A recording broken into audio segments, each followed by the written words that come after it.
Bismillahirrahmanirrahim. Assalamualaikum warahmatullahi wabarakatuh. Sobat-sobat YouTube yang dimuliakan Allah, banyak orang yang bertanya, apakah dosa ini lebih besar ketimbang dosa ini? Besar mana dosa ini dengan dosa ini? Dan kita hanya bisa bertanya dan mengklasifikasikan dosa besar, dosa kecil, dosa besar, dosa kecil. Yang terpenting bagi kita adalah sejauh mana kita bertaubat kepada Allah Subhanahu wa taala dengan taubatan nasuha. Dosa besar pun kalau seandainya kita bertobat kepada Allah tiap hari secara istiqomah, insya Allah dosa tersebut makin kecil, bahkan bisa jadi bersih, diampuni total oleh Gusti Allah Subhanahu wa taala. Tapi jangan dianggap sepele.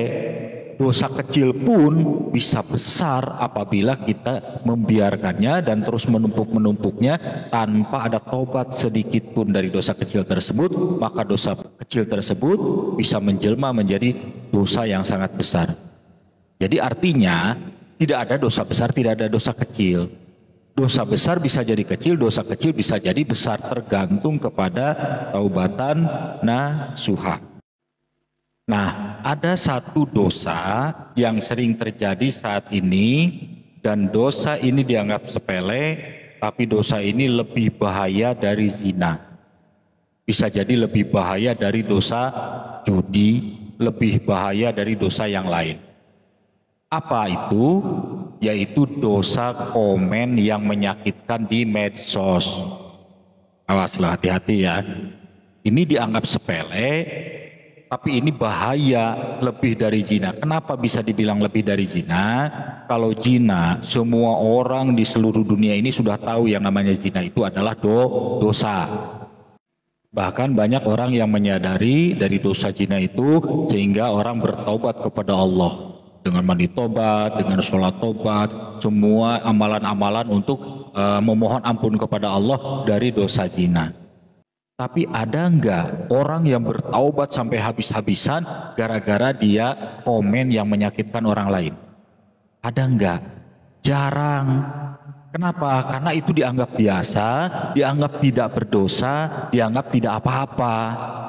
Sehingga dia mengulang lagi, ada sedikit yang tidak pas, komen negatif yang akhirnya menyakiti orang lain.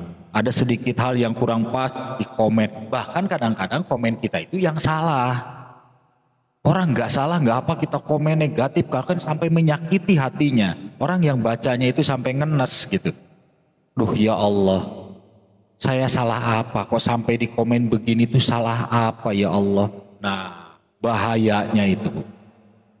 Kalau sampai orang yang disakiti itu mengadu kepada Allah, disakiti hatinya gara-gara komen kita yang sepele tersebut, nah itu bahaya malapetaka bagi orang yang menyakitinya. Makanya jangan sampai sembrono, sembarangan gitu kan, komen negatif, komen yang bisa menyakitkan hati orang lain, karena itu akan berbahaya. Apalagi itu kita tidak menyadarinya.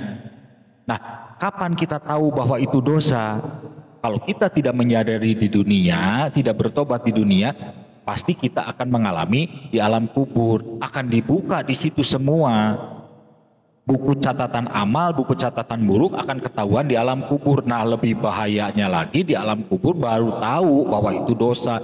Dan ternyata dari sekian dosa-dosa berat panjang di dalam buku catatan amal buruk kita. Nah, kalau sudah di alam kubur baru ketemu atau baru tahu bahwa itu dosa, dan dosanya juga mungkin berjuta-juta dosa karena kita melakukannya tiap hari, terus bagaimana tobatnya? Dosa zina kita bisa tobat di dunia, bisa tobat sujud kepada Allah, bisa jadi diampuni oleh Allah Subhanahu wa taala. Tapi kalau dosa yang kita tidak sadari, ternyata itu juga dosanya besar, tapi dianggap sepele, jadi kita tidak tobat. Begitu masuk ke alam kubur, sudah kita meninggal, masuk ke alam kubur, baru tahu di situ bahwa itu dosa, dan itu sangat banyak. Mau ditebus pakai apa dosa itu? Sedangkan amal kita juga jarang, sholat juga jarang, misalnya ibadah yang lain juga jarang, sodakoh apalagi, mau dibayar pakai apa? Nah, makanya itu dibilang lebih bahaya ketimbang dosa-dosa yang lain, dikarenakan kita menganggap sepele. Nah, sekarang bagaimana cara tobatnya apabila kita sudah terlanjur menyakiti hati orang lain, terutama yang sepele tadi dengan cara komen yang menyakitkan. Nah, itu cara tobatnya, kita ya jelas harus nyari orangnya, kan gitu, minta maaf. Tapi kalau di medsos biasanya kan kita tidak tahu gitu kan, apalagi di YouTube misalnya kita tidak tahu ini orang yang disakiti oleh kita itu siapa. Nah, kalau misalnya kita sudah tidak tahu orangnya di mana, kemudian kita tidak bisa sempat minta maaf. Nah, caranya ini berdasarkan penjelasan ulama juga yang saya tangkap, bahwa caranya bertobatnya yaitu kita memohon ampun kepada Allah dan juga kita memohonkan ampun untuk orang yang pernah disakiti. Jadi kita berdoa kepada Allah tuh, ya Allah, saya pernah nyakiti orang tersebut atau pernah nyakiti channel ini gitu kan dengan komen saya yang mungkin menyakitkan mereka. Saya tidak bisa berbuat apa karena tidak bisa mencari orangnya juga. Nah, saya memohon kepadamu ya Allah, ampuni dosa-dosa saya dan ampuni juga dosa-dosa mereka yang sudah disakiti oleh saya. Nah, itu salah satunya.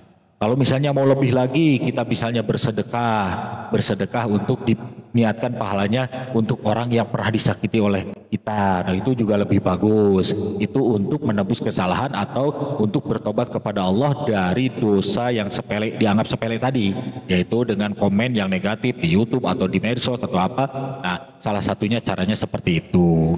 Mudah-mudahan video ini bermanfaat, minimal mengingatkan supaya kita tidak terjerumus lagi terhadap dosa-dosa yang dianggap sepele tersebut.